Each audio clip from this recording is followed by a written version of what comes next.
네, 여러분 안녕하십니까? 오늘도 뻔한 얘기 하나 해보려고 합니다. 자, 여러분들 혹시 들어보셨습니까? 바탕표정이라는 말 들어보셨습니까? 아니죠. 컴퓨터의 바탕화면 아니고요.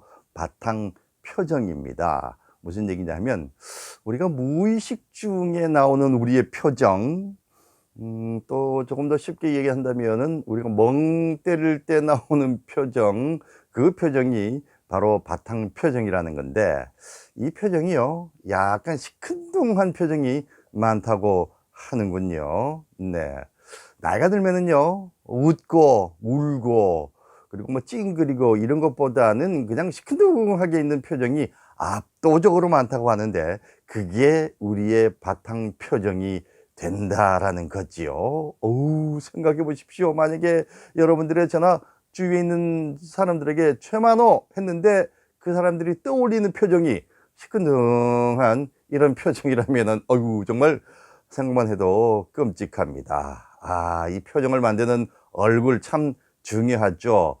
얼굴의 얼은요 영혼이라는 뜻을 가지고 있고요, 굴은 통로라는 뜻을 가지고 있다고 합니다. 그러니까 얼굴은 다시 말해서 영혼의 통로다라는 그런 얘기입니다. 우리의 얼이 지나다니는 통로가 되다 보니까 얼굴만 보고도 그 사람을 대충 알 수가 있습니다. 그 왜죠? 우리 흔히들 멍하니 있으면은 얼 빠졌다 뭐 이런 얘기 많이 하지 않습니까? 에이, 얼 빠진 놈 그런 얘기 많이 합니다. 참 중요합니다.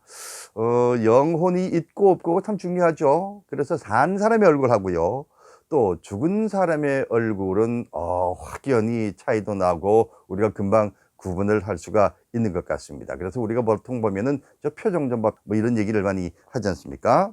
기분 좋은 사람의 얼굴과 기분 나쁜 사람의 얼굴은 분명히 차이가 납니다.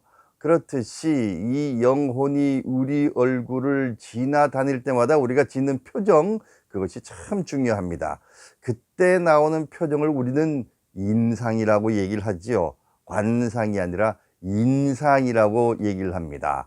그리고 이 인상은 일생을 가름짓는 중요한 것이기도 할 겁니다. 어떻게 보면은 참 중요한 사람의 인간관계를 만들어주는 그런 것 중에 하나이기도 하겠지요. 우리 사람의 얼굴은요 근육이 모두 80개로 이루어져 있다고 합니다. 그런데 이 80개의 근육을 가지고 지을 수 있는 표정은 무려 7,000가지나 된다고 하는군요. 이야, 정말 우리 얼굴은 오묘하다고 아니할 수가 없는 겁니다. 그렇죠?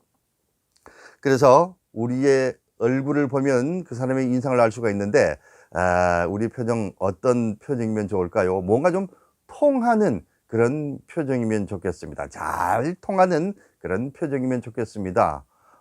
예를 들면은 영혼이 잘 통하는 얼굴, 생명이 잘 통하는 얼굴, 기쁨이 잘 통하는 얼굴, 감사가 잘 통하는 얼굴, 그리고 희망이 잘 통하는 얼굴.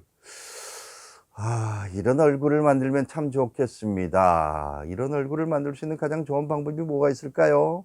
저는요, 잘 웃는 것이 아닐까라고 생각을 합니다. 사실 저도 예전에는 상당히 무뚝뚝한 그런 얼굴이었습니다. 전형적인 한국 사람의 얼굴이라고 할 수 있죠. 그 왜 한국 사람의 얼굴은요, 다른 동양인들보다도 미간도 짧고 인중도 짧고 해가지고 약간 뿔난 듯한 그런 표정이 됩니다. 그게 이제 시큰둥한 표정이라고 제가 아까 표현한 것인데, 그러다 보니까 일부러 웃질 않으면 저 사람이 웃는구나라고 잘 알 수가 없다고 합니다. 그래서 일부러라도 웃는 표정을 많이 지어주면 좋겠다라는 거죠. 어떤 사람은 주름이 많이 생겨서 웃기가 힘들다라고 얘기를 하는데, 웃어서 생기는 주름, 화내서 생기는 주름, 여러분들 어떤 주름이 더 친근감 가는 주름일까요? 당연히 많이 웃어서 생기는 주름이 그 사람의 인상을 좌지우지하는 것이 아닌가 생각을 합니다. 자, 그런 의미에서 오늘부터라도 여러분들 더 많이 웃으시고요, 뻔한 이야기를 계속 듣다 보면은 뭐 감동적인 그런 경우도 있겠지만 웃을 수 있는 경우도 많이 있을 겁니다. 자주자주 들러주시고 제 얼굴 표정, 천만원은 참 웃는 표정이 좋은 그런 사람이야 라고 여러분들 인식을 가질 수 있도록 저도 많이 노력을 하도록 하겠습니다. 자, 오늘도 한 번 더 활짝 웃는 그런 날 되면 참 좋겠습니다. 여러분들 고맙습니다.